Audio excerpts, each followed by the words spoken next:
So you are very good friends with Jordan Sparks, Yes. and like, did you guys meet when you were in LA when you were younger? And like, how No. did you guys meet? Because I we always talk about a little bit of So luck, a little bit of timing, like and I don't know, we have met finding your before, people. but we didn't like really, we've been introduced before. Like we have mutual friends. And Hmm. then we met in 2021 when like the world was still kind of shut down. Yeah. We Yeah. both went on a vacation to the same place, like Mm. because we knew the same people.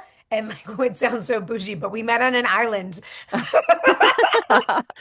called Prickly Pear Island. And she was like, "Oh my God, what are you working on? I haven't seen you in so long." And I'm like, I told her, I just pitched her. I was like, "I'm trying to do a movie about hormones." And she was like, "Do you know my sister-in-law? She's a doctor of hormones." And I'm like, maybe we should go back to the room and get a little Then types. And Yeah. we spent like 5 hours doing it. And then the next morning we were like, yeah, we're going to keep going. And now it's been wow. like 6 years.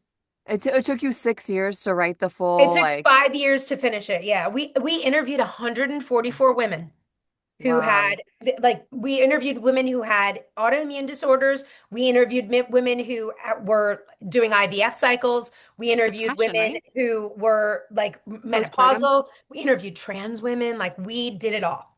We did it all. So would you say this is more of like a documentary or is it like a docu style or is it going to be No, I like mean it's no? definitely going to be there's going to be actresses in it. Jordan's going to be in it Yeah. herself. So Yeah. like it's definitely going to be an acted movie, but I would say that this was very research based. Okay. Yeah. I would say that I think that my style now as a writer moving forward is always going to be research based. That Okay. I really prefer to do things that I really have like really exhausted and nerded out on because then I feel like I could tell the story better. Yeah.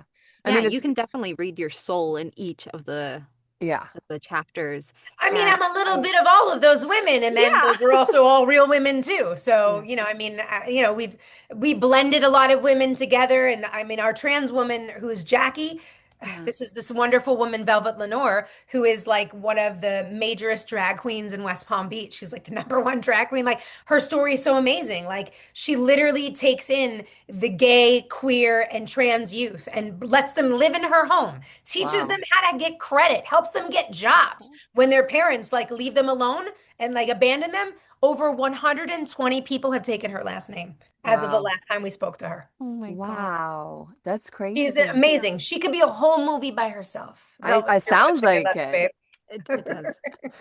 That's another now you have another like project on your Another Yeah. hands. project. Another project. Write it down. I was gonna ask you like why did you take a male pseudonym like and you know what I'm saying like you said I don't this is the first time I put my name on a project and I was curious I was gonna ask you like why did you take a male's name for other projects that you've written on or why One, didn't you because when I would submit projects under a female's name, they would get rejected more than they oh would with okay a man's name. And Really? two,